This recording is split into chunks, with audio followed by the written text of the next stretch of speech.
Hello and welcome to the XD Indexer training from Ormex Systems. This video will teach you how to configure the hardware for a new project using MotionSet. In this video, I will cover the first 4 items located in the Setup branch of the project tree. The Setup branch is used to assign project-specific information. The Drive branch sets up the XD model you plan to program and set torque limits. The Motor/Auxiliary Encoder configures what type of motor and optional auxiliary encoder you are using. Finally, User Units allows you to convert from motor counts into any desired units of measure to make programming motion easy and intuitive. On the Setup branch, you can input a project description and version information, define an IP address, and set the time of day on the drive. I go more in depth about Ethernet configuration in the Connecting over Ethernet video. There is also a setting here for project motor units. This applies to things like rated torque, inch-pounds versus newton-meters. This has nothing to do with your program units such as inches or millimeters. Finally, the treat errors as faults and disable the motor is an important setting to consider. During the course of program execution, events may arise that create an internal error. For example, if motion is already being executed and a new independent motion is triggered unexpectedly, the drive can either ignore the error and do its best, or create a fault disabling the motor. In either case, the error will be logged.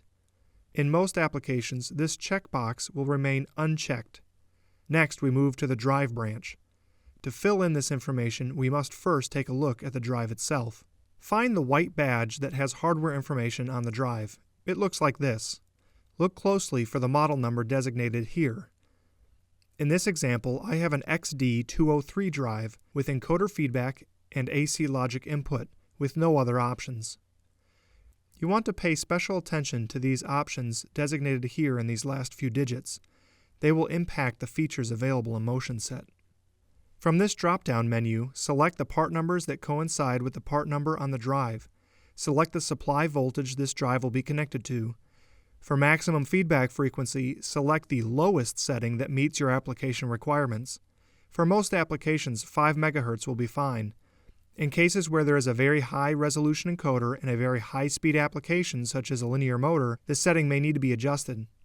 Finally, drive output current settings allow you to limit the maximum torque the motor can produce by modifying the maximum output current. You may want to turn torque limits on and off as the program executes. You can do this by setting torque limit 1 and 2. These limits can be enabled and disabled through hardwire I/O or Ethernet communication. Now we need to select the motor this indexer will control. If the motor is an Ormex supplied motor, it will have a white badge that looks like this. Located here on the badge is the motor part number. Once again, be sure to note the correct part number as each digit specifies aspects of this specific motor. If your motor is not an Ormex supplied motor, please reference the Motor Wizard video to learn how to integrate a third-party motor with the XD indexer. From the motor branch, we can select the series and part number and see the motor parameters displayed below. If you are working with a third-party motor that you have already integrated in the past with the Ormex Motor Wizard, it will be saved for retrieval in the custom motor database. In cases where there is an auxiliary encoder option on the drive, this section on the right will be active, and the same process that was performed on the motor is repeated for the encoder. Our last topic for this presentation is setting up user units. The position multiplier and the position divider here create a ratio that translate user units into motor counts. Once these values are correctly established, you will only need to be concerned with your user units. Let's take a look at a couple of examples to learn how to set these values. First, we will take a simple rotary table application. There is no gear reduction between the motor and the tabletop, so that 1 revolution of the motor equals 1 revolution of the load. We already know from the motor we selected that the resolution of the feedback device is 8,192 counts per revolution, and in this example we want to program in degrees. The result is a pretty straightforward equivalency. For every 8,192 counts of the motor, there are 360 degrees of the load. Let's take a look at setting pos-mul and pos-div in MotionSet.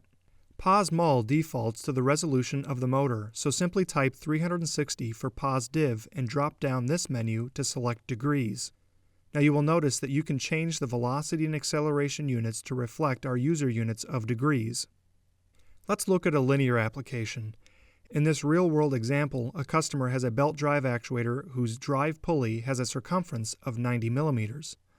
Let's also assume no gear reduction here so that one revolution of the motor equals 90 millimeters of the actuator. Let's stick with the 8,192 counts for the resolution of the feedback device and set the system to program in tenths of a millimeter. As a result, a simple equality that states that 8,192 counts equals 900 tenths of a millimeter. Pos mul stays as 8,192 and pos div becomes 900. We enter pos div of 900 and we change the programming units to 0.1 millimeters. The thing to remember here is that whatever your user units are, that is also the resolution of the system. Because the indexer works with integers only, there are no decimals. If you want to move to 10.5 millimeters, you will program the motion as 105 tenths of a millimeter. If you want to move 10.25 millimeters, you will need to change your user units to reflect hundredths of a millimeter. To do this, simply change 900 to 9,000 and change the drop-down to read 0.01 millimeters instead of 0.1 millimeters.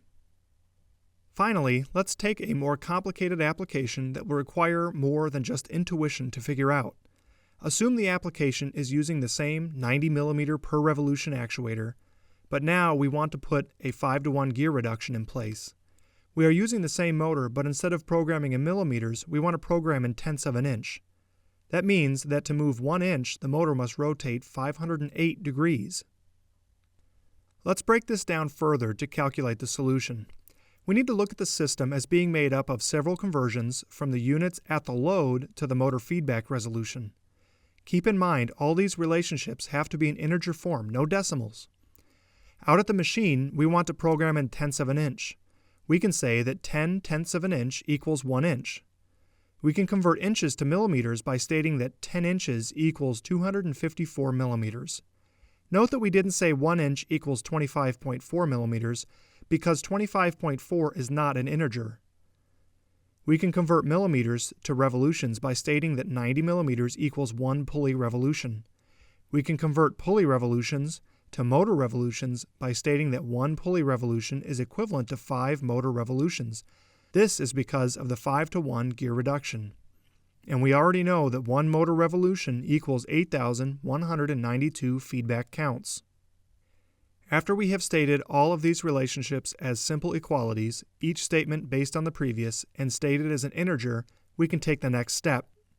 Look at these equalities as a system of equations and cancel out any units that appear on both sides of the equal signs. The result is a simple equation that relates user units to feedback counts. Simplify this equation, and then simplify it again, we are left with 225 user units equals 260,096 motor counts. Simply use the user units value for pos div and the motor counts value for pos mul, and your user units will be in tenths of an inch. After entering these values into motion set, you are done setting up the user units. Keep in mind that this last method demonstrated is ideal for complex systems that require several mechanical conversions between the motor and the load. This concludes the hardware setup video. For more instructional videos, visit ormec.com.